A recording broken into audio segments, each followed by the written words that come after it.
سيقول السفهاء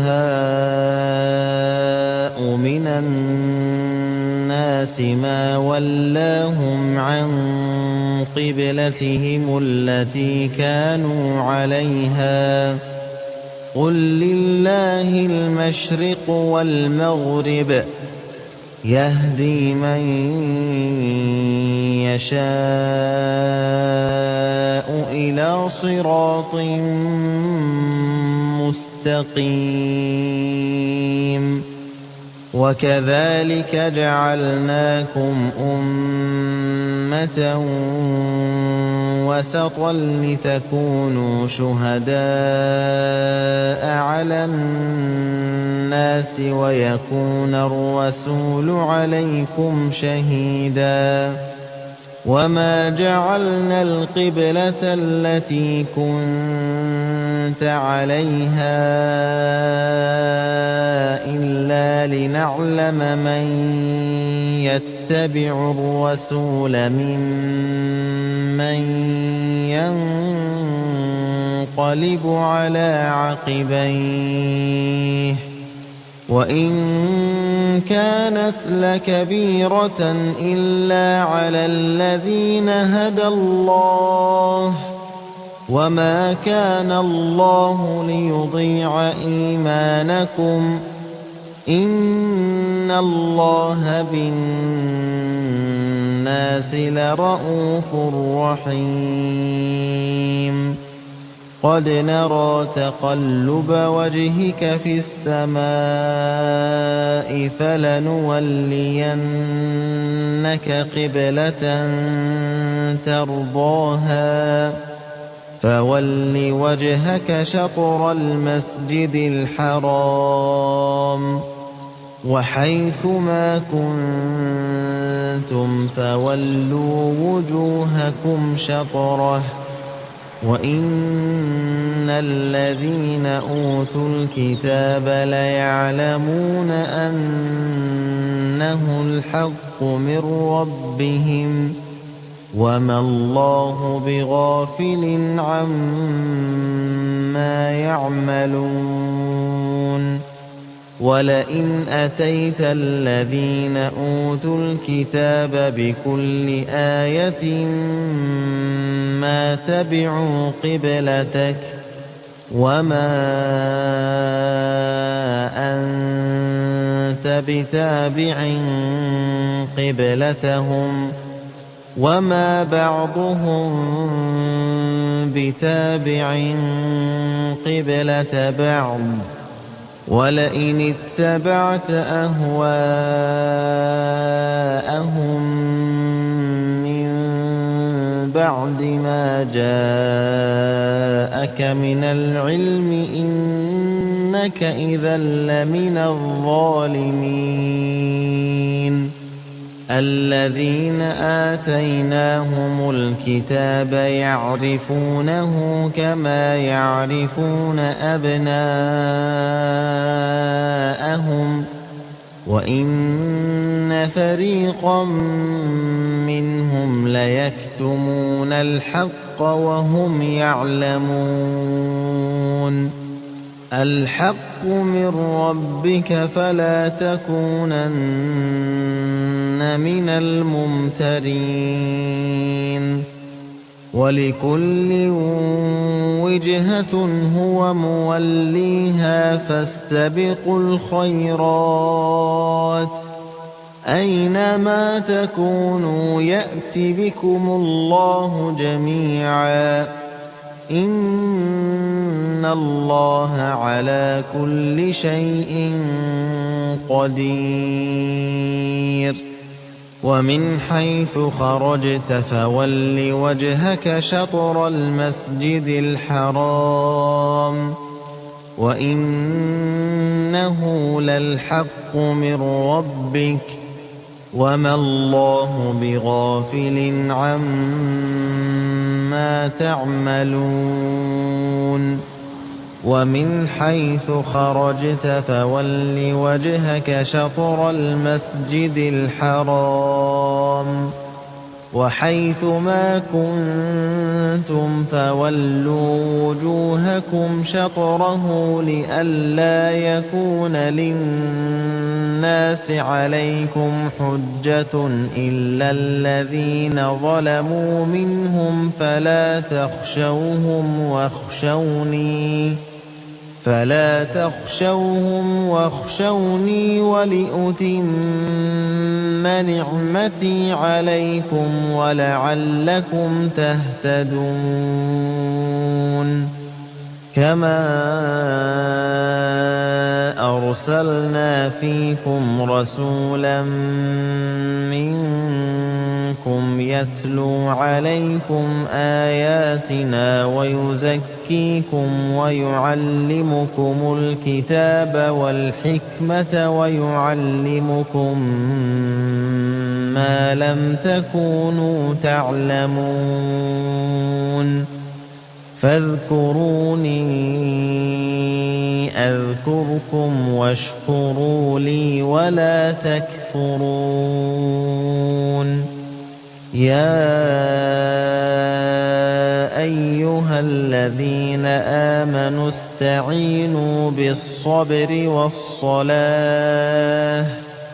إن الله مع الصابرين ولا تقولوا لمن يقتل في سبيل الله أموات بل أحياء ولكن لا تشعرون ولنبلونكم بشيء من الخوف والجوع ونقص من الأموال والأنفس والثمرات وبشر الصابرين الذين إذا أصابتهم مصيبة قالوا إنا لله وإنا إليه راجعون أولئك عليهم صلوات من ربهم ورحمة وأولئك هم المهتدون إن الصفا والمروة من شعائر الله فمن حج البيت أو اعتمر فلا جناح عليه أن يطوف بهما ومن تطوع خيرا فإن الله شاكر عليم إن الذين يكتمون ما أنزلنا من البينات والهدى من بعد ما بيناه للناس في الكتاب أولئك يلعنهم الله ويلعنهم اللاعنون إلا الذين تابوا وأصلحوا وبينوا فأولئك أتوب عليهم وأنا التواب الرحيم إن الذين كفروا وماتوا وهم كفار أولئك عليهم لعنة الله والملائكة والناس أجمعين خالدين فيها لا يخفف عنهم العذاب ولا هم ينظرون وإلهكم إله واحد لا إله إلا هو الرحمن الرحيم إن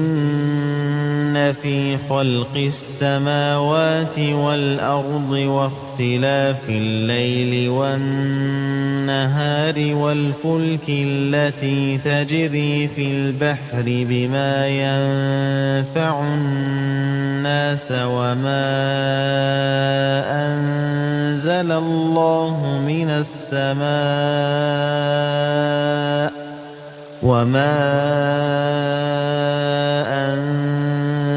أنزل الله من السماء من ماء فأحيا به الأرض بعد موتها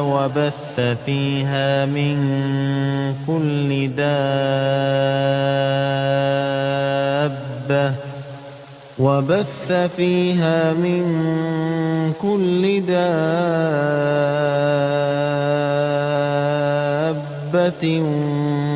وتصريف الرياح والسحاب المسخر بين السماء والأرض لآيات لقوم يعقلون ومن الناس من يتخذ من دون الله أندادا يحبونهم كحب الله والذين آمنوا أشد حبا لله ولو يرى الذين ظلموا إذ يرون العذاب أن القوة لله جميعا وأن الله شديد العذاب إذ تبرأ الذين اتبعوا من الذين اتبعوا ورأوا العذاب وتقطعت بهم الأسباب وقال الذين اتبعوا لو أن لنا كرة فنتبرأ منهم كما تبرأوا منا كذلك يريهم الله أعمالهم حسرات عليهم وما هم بخارجين من النار يا أيها الناس كلوا مما في الأرض حلالا طيبا ولا تتبعوا خطوات الشيطان إنه لكم عدو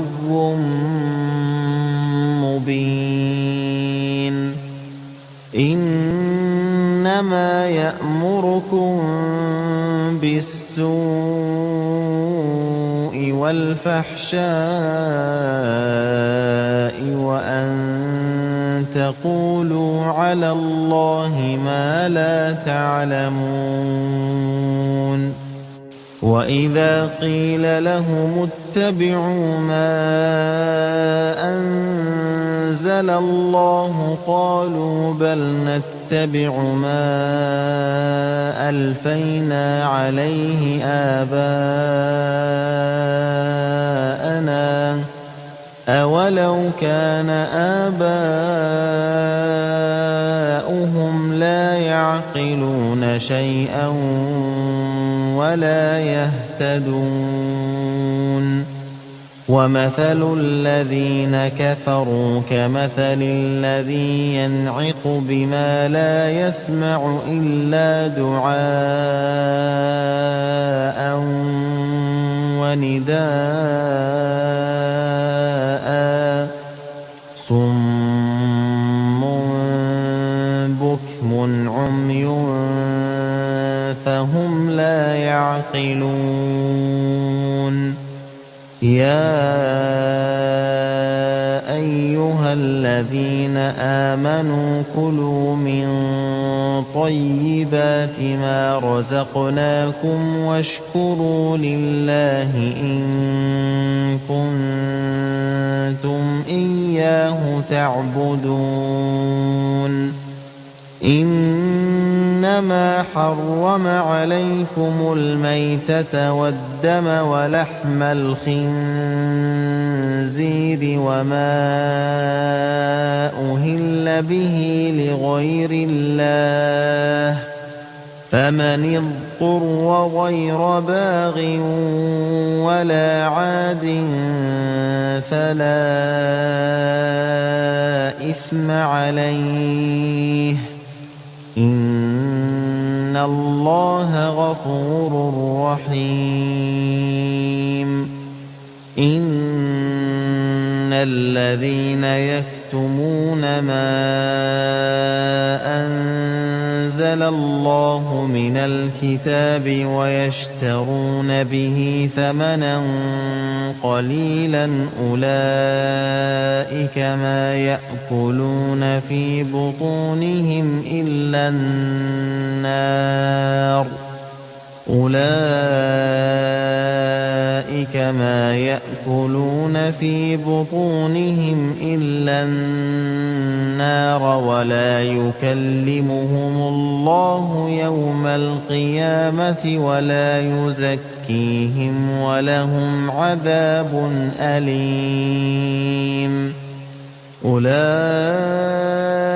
الذين اشتروا الضلالة بالهدى والعذاب بالمغفرة فما أصبرهم على النار ذلك بأن الله نزل الكتاب بالحق وإن الذين اختلفوا في الكتاب لفي شقاق بعيد ليس البر أن تولوا وجوهكم قبل المشرق والمغرب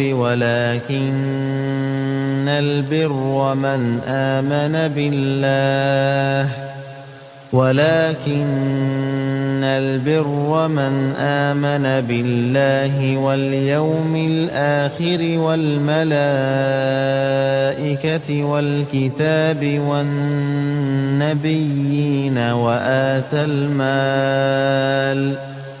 وآتى المال على حبه ذوي القربى واليتامى والمساكين وابن السبيل والسائلين وفي الرقاب وأقام الصلاة وآتى الزكاة والموفون بعهدهم إذا عاهدوا والصابرين في البأساء والضراء وحين البأس أولئك الذين صدقوا وأولئك هم المتقون يا أيها الذين آمنوا كتب عليكم القصاص في القتلى الحر بالحر والعبد بالعبد والأنثى بالأنثى فمن عفي له من أخيه شيء فاتباع بالمعروف وأداء إليه بإحسان ذلك تخفيف من ربكم ورحمة فمن اعتدى بعد ذلك فله عذاب أليم وَلَكُمْ فِي الْقِصَاصِ حَيَاةٌ يَا أُولِي الْأَلْبَابِ لَعَلَّكُمْ تَتَّقُونَ كُتِبَ عَلَيْكُمْ إِذَا حَضَرَ أَحَدَكُمُ الْمَوْتُ إِن تَرَكَ خَيْرًا الْوَصِيَّةُ لِلْوَالِدَيْنِ وَالْأَقْرَبِينَ بِالْمَعْرُوفِ ۖ حَقًّا عَلَى الْمُتَّقِينَ. فَمَن بَدَّلَهُ بَعْدَمَا سَمِعَهُ فَإِنَّمَا إِثْمُهُ عَلَى الَّذِينَ يُبَدِّلُونَهُ ۚ إِنَّ اللَّهَ سَمِيعٌ عَلِيمٌ. فَمَنْ خَافَ مِن مُّوصٍ جَنَفًا أَوْ إِثْمًا فَأَصْلَحَ بَيْنَهُمْ فَلَا إِثْمَ عَلَيْهِ ۚ إِنَّ اللَّهَ غَفُورٌ رَّحِيمٌ. يَا أَيُّهَا الَّذِينَ آمَنُوا كُتِبَ عَلَيْكُمُ الصِّيَامُ كَمَا كُتِبَ عَلَى الَّذِينَ مِن قَبْلِكُمْ لَعَلَّكُمْ تَتَّقُونَ أَيَّامًا مَّعْدُودَاتٍ. فَمَن كَانَ مِنكُم مَّرِيضًا أَوْ عَلَىٰ سَفَرٍ فَعِدَّةٌ مِّنْ أَيَّامٍ أُخَرَ ۚ وَعَلَى الَّذِينَ يُطِيقُونَهُ فِدْيَةٌ طَعَامُ مِسْكِينٍ ۖ فَمَن تَطَوَّعَ خَيْرًا فَهُوَ خَيْرٌ لَّهُ ۚ وَأَن تَصُومُوا خَيْرٌ لَّكُمْ إِن كُنتُمْ تَعْلَمُونَ. شَهْرُ رَمَضَانَ الَّذِي أُنزِلَ فِيهِ الْقُرْآنُ هُدًى لِّلنَّاسِ وَبَيِّنَاتٍ مِّنَ الْهُدَىٰ وَالْفُرْقَانِ ۚ فَمَن شَهِدَ مِنكُمُ الشَّهْرَ فَلْيَصُمْهُ ۖ وَمَن كَانَ مَرِيضًا أَوْ عَلَىٰ سَفَرٍ فَعِدَّةٌ مِّنْ أَيَّامٍ أُخَرَ ۚ يُرِيدُ اللَّهُ بِكُمُ الْيُسْرَ وَلَا يُرِيدُ بِكُمُ الْعُسْرَ وَلِتُكْمِلُوا الْعِدَّةَ وَلِتُكَبِّرُوا اللَّهَ عَلَىٰ مَا هَدَاكُمْ وَلَعَلَّكُمْ تَشْكُرُونَ. وَإِذَا سَأَلَكَ عِبَادِي عَنِّي فَإِنِّي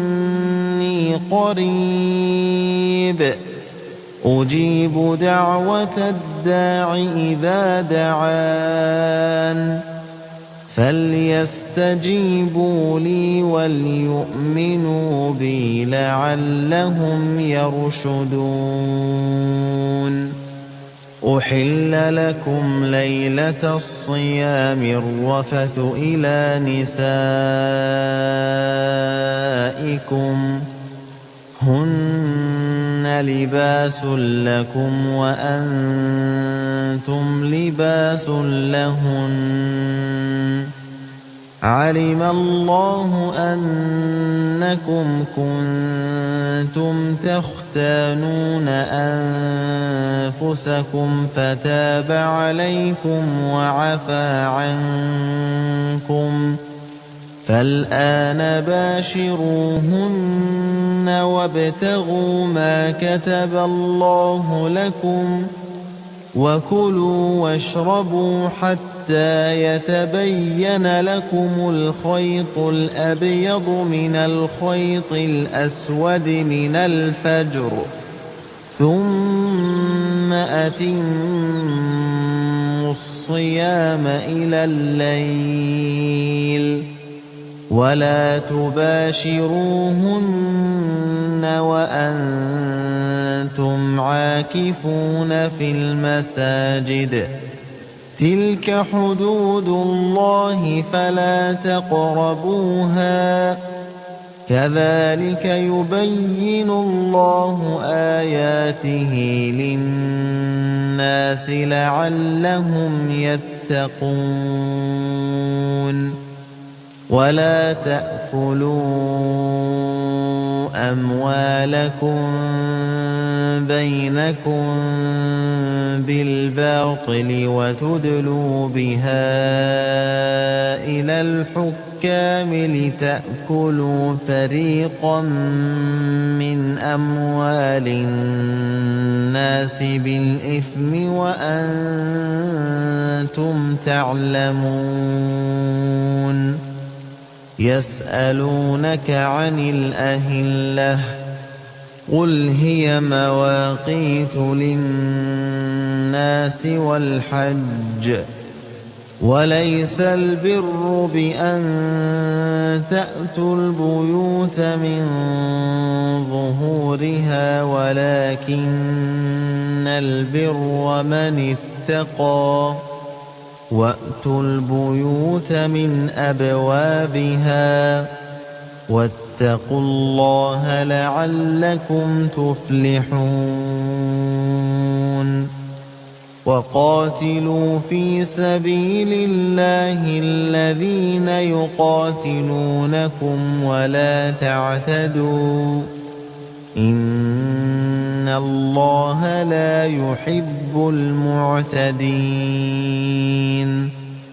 واقتلوهم حيث ثقفتموهم وأخرجوهم من حيث أخرجوكم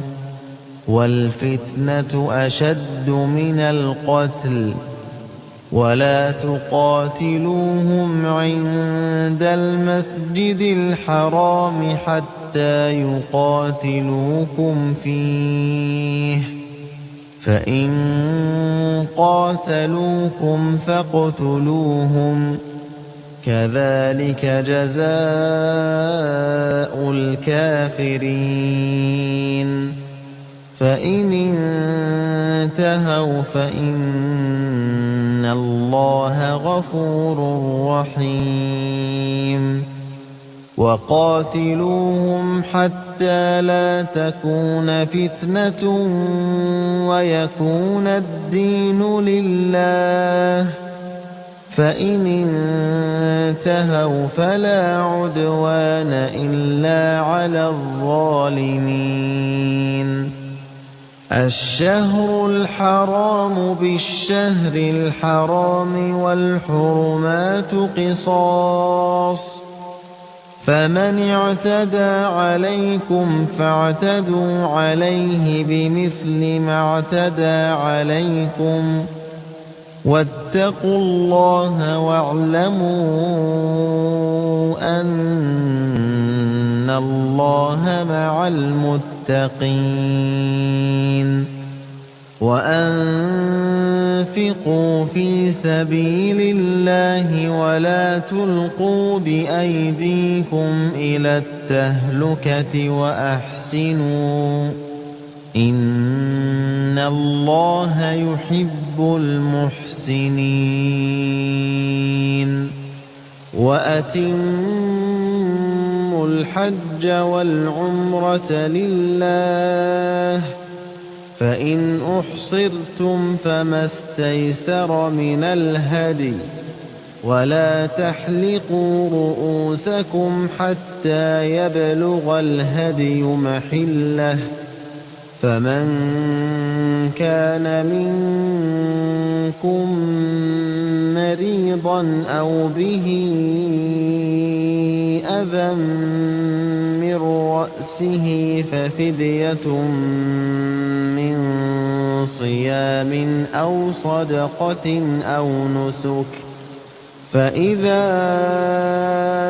أمنتم فمن تمتع بالعمرة إلى الحج فما استيسر من الهدي، فمن لم يجد فصيام 3 أيام في الحج و7 إذا رجعتم، تلك 10 كاملة، ذلك لمن لم يكن أهله حاضر المسجد الحرام. واتقوا الله واعلموا أن الله شديد العقاب. الحج أشهر معلومات، فمن فرض فيهن الحج فلا رفث ولا فسوق ولا جدال في الحج، وما تفعلوا من خير يعلمه الله، وتزودوا فإن خير الزاد التقوى، واتقون يا أولي الألباب. ليس عليكم جناح أن تبتغوا فضلا من ربكم، فإذا أفضتم من عرفات فاذكروا الله عند المشعر الحرام، واذكروه كما هداكم وإن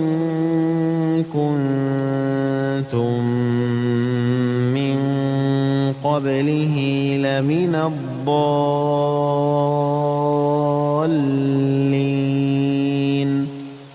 ثم أفيضوا من حيث أفاض الناس واستغفروا الله، إن الله غفور رحيم. فإذا قضيتم مناسككم فاذكروا الله كذكركم آباءكم أو أشد ذكرا، فمن الناس من يقول ربنا آتنا في الدنيا وما له في الآخرة من خلاق، ومنهم من يقول ربنا آتنا في الدنيا حسنة وفي الآخرة حسنة وقنا عذاب النار. أولئك لهم نصيب مما كسبوا والله سريع الحساب. واذكروا الله في أيام معدودات، فمن تعجل في يومين فلا إثم عليه، ومن تأخر فلا إثم عليه لمن اتقى. واتقوا الله واعلموا أنكم إليه تحشرون. ومن الناس من يعجبك قوله في الحياة الدنيا ويشهد الله على ما في قلبه وهو ألد الخصام، وإذا تولى سعى في الأرض ليفسد فيها ويهلك الحرث والنسل، والله لا يحب الفساد. وإذا قيل له اتق الله أخذته العزة بالإثم فحسبه جهنم ولبئس المهاد. ومن الناس من يشري نفسه ابتغاء مرضات الله والله رءوف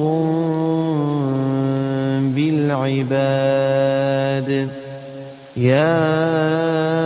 أيها الذين آمنوا ادخلوا في السلم كافة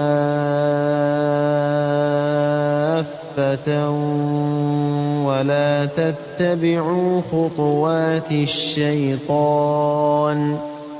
إنه لكم عدو مبين. فإن زللتم من بعد ما جاءتكم البينات فاعلموا أن الله عزيز حكيم. هل ينظرون إلا أن يأتيهم الله في ظلل من الغمام والملائكة وقضي الأمر وإلى الله ترجع الأمور. سل بني إسرائيل كم آتيناهم من آية بينة ومن يبدل نعمة الله من بعد ما جاءته فإن الله شديد العقاب. زين للذين كفروا الحياة الدنيا ويسخرون من الذين آمنوا والذين اتقوا فوقهم يوم القيامة والله يرزق من يشاء بغير حساب. كان الناس أمة واحدة فبعث الله النبيين مبشرين ومنذرين وأنزل معهم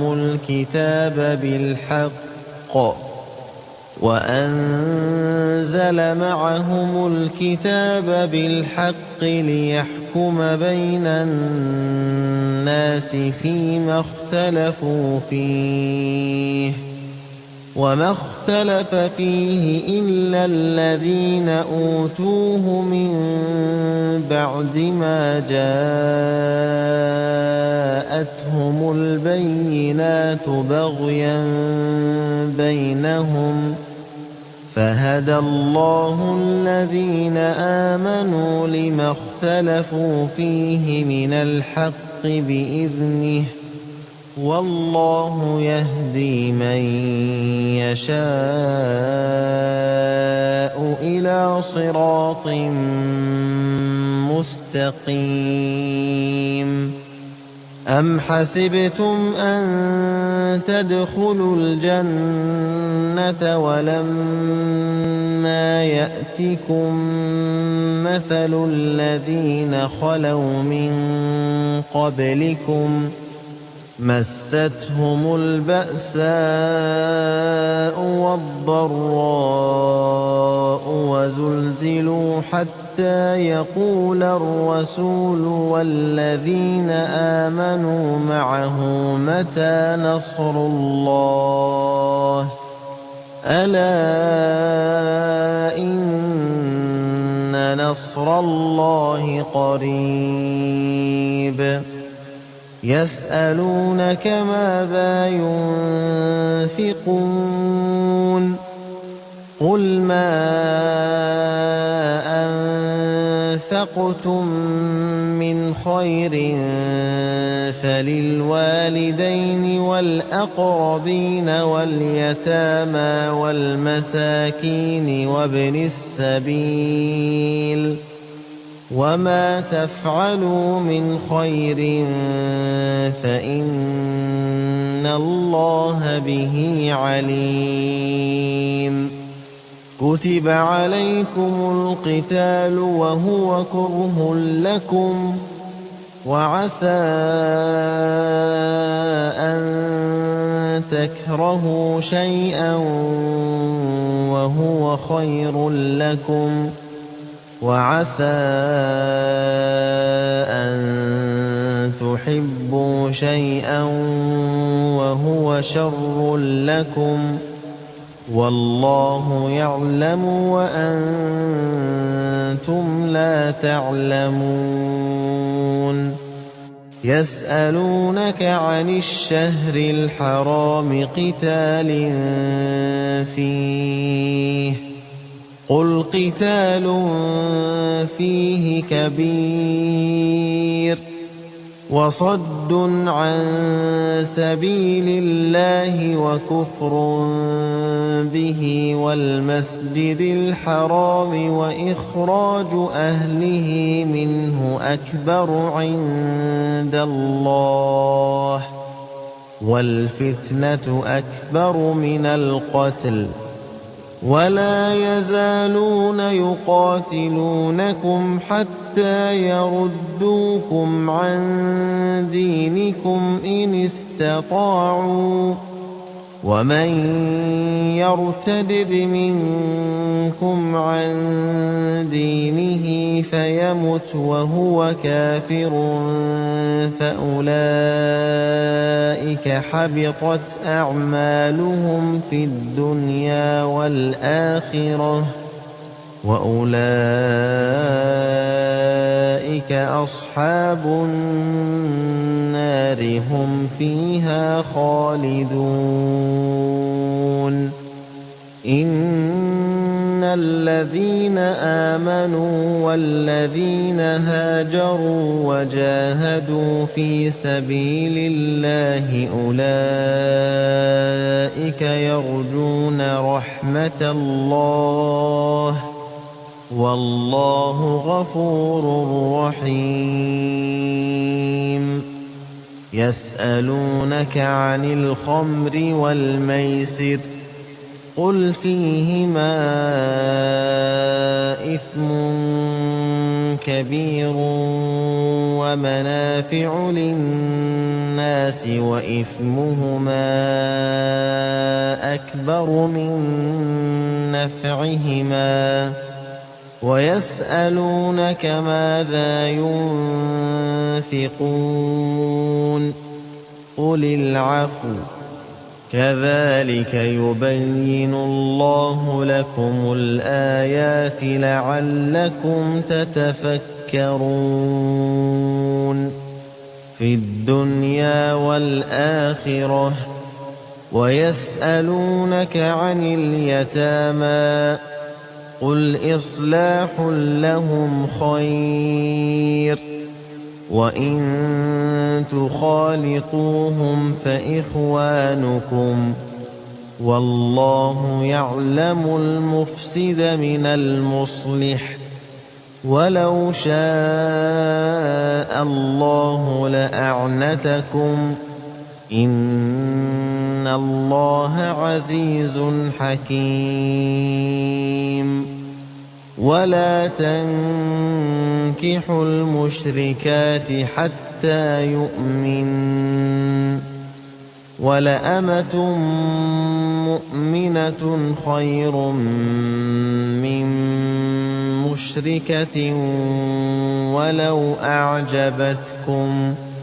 ولا تنكحوا المشركين حتى يؤمنوا ولعبد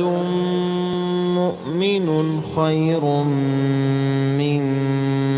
مُشْرِكٍ وَلَوْ أَعْجَبَكُمْ أُولَئِكَ يَدْعُونَ إِلَى النَّارِ وَاللَّهُ يَدْعُو إِلَى الْجَنَّةِ وَالْمَغْفِرَةِ بِإِذْنِهِ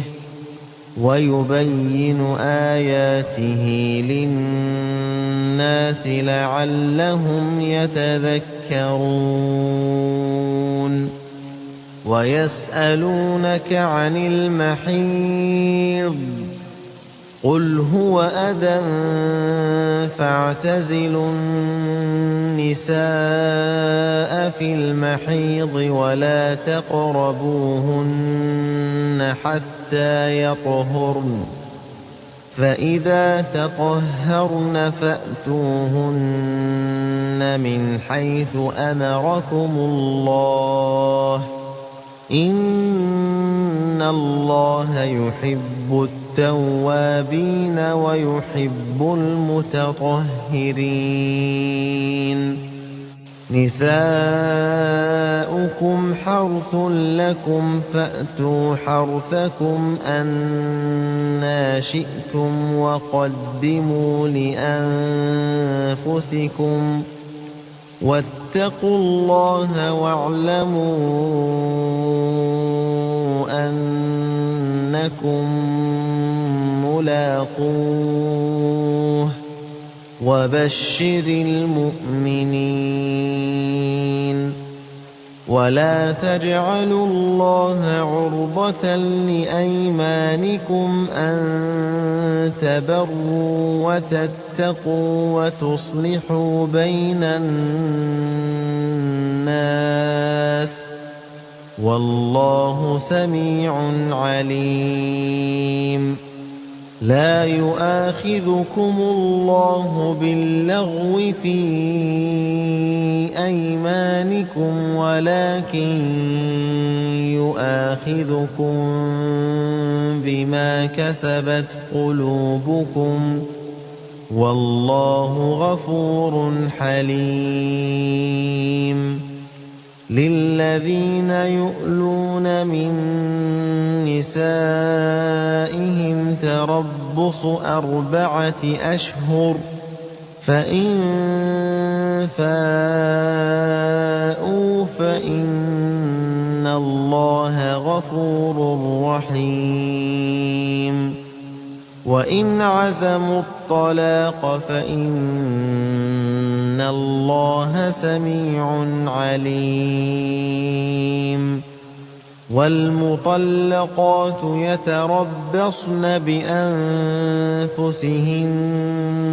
3 قروء ولا يحل لهن أن يكتمن ما خلق الله في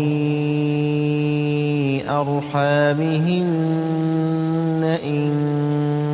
كن يؤمن بالله واليوم الآخر وبعولتهن أحق بردهن في ذلك إن أرادوا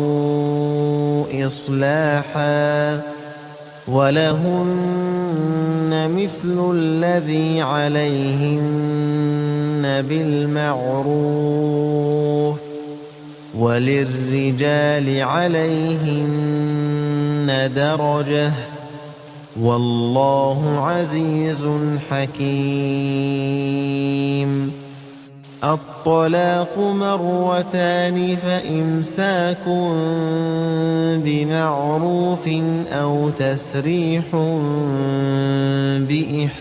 بإحسان ولا يحل لكم أن تأخذوا مما آتيتموهن شيئا إلا أن يخافا ألا يقيما حدود الله فإن خفتم ألا يقيما حدود الله فلا جناح عليهما فيما افتدت به، تلك حدود الله فلا تعتدوها، ومن يتعد حدود الله فأولئك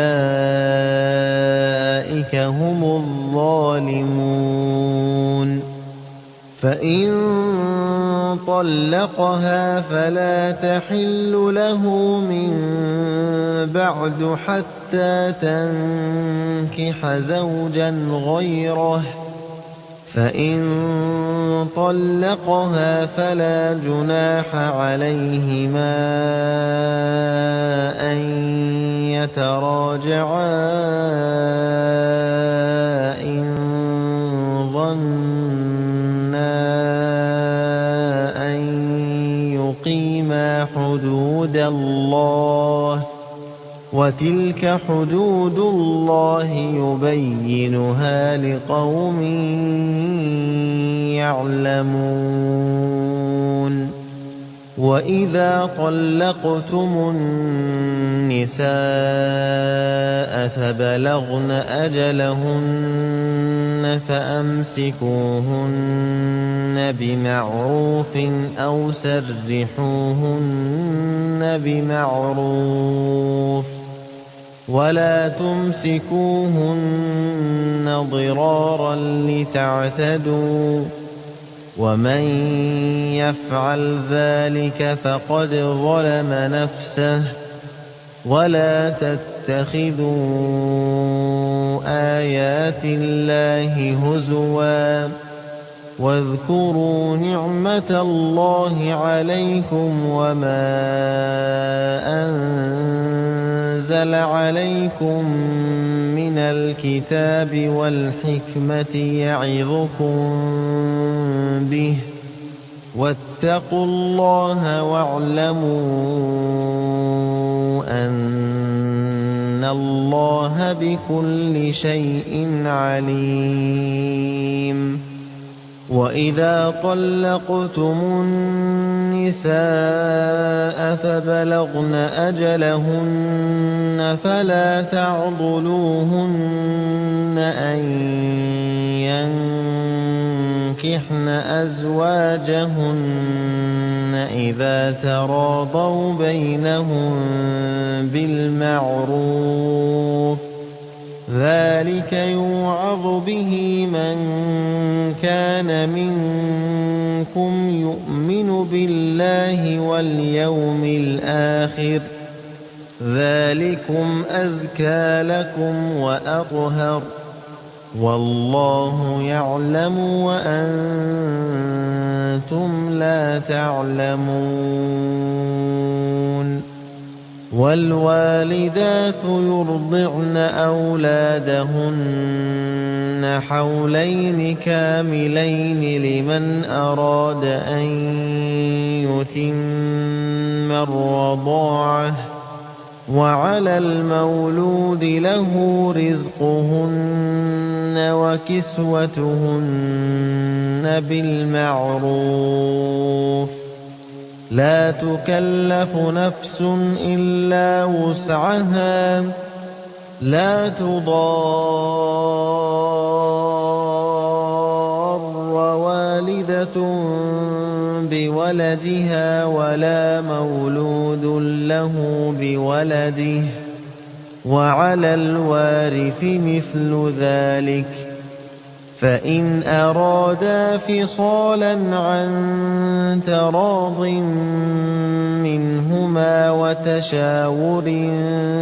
فلا جناح عليهما. وإن أردتم أن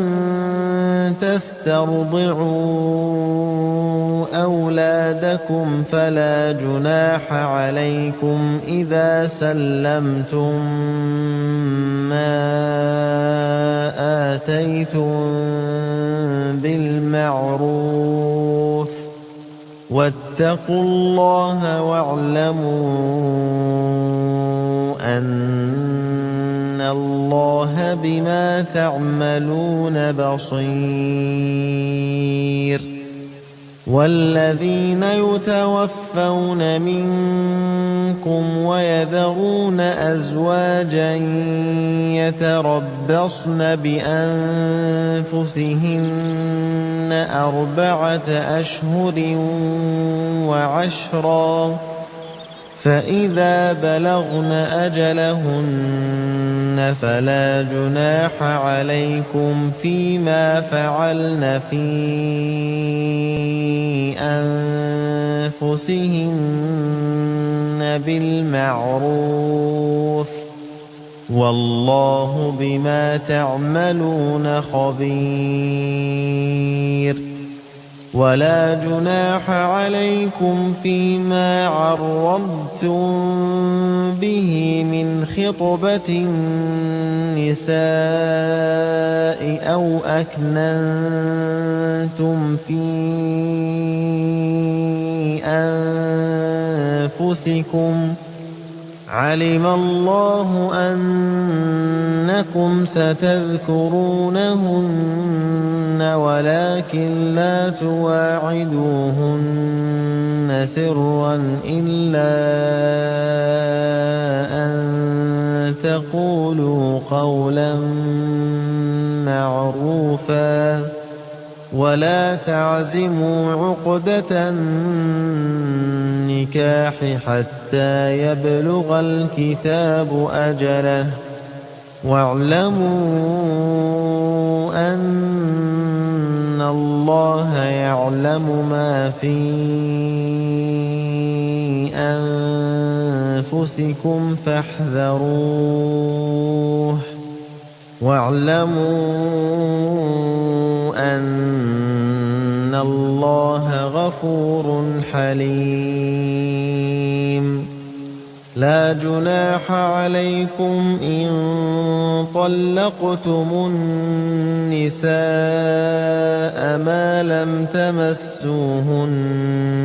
أو تفرضوا لهن فريضة ومتعوهن على الموسع قدره وعلى المقتر قدره متاعا بالمعروف حقا على المحسنين وإن طلقتموهن من قبل أن تمسوهن وقد فرضتم لهن فريضة فنصف ما فرضتم إلا أن يعفون أو يعفو الذي بيده عقدة النكاح وأن تعفوا أقرب للتقوى ولا تنسوا الفضل بينكم إن الله بما تعملون بصير حافظوا على الصلوات والصلاة الوسطى وقوموا لله قانتين فإن خفتم فرجالا أو ركبانا فإذا أمنتم فاذكروا الله كما علمكم ما لم تكونوا تعلمون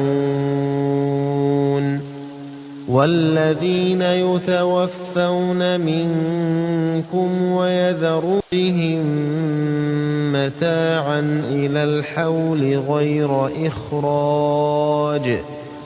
فإن خرجن فلا جناح عليكم فيما فعلن في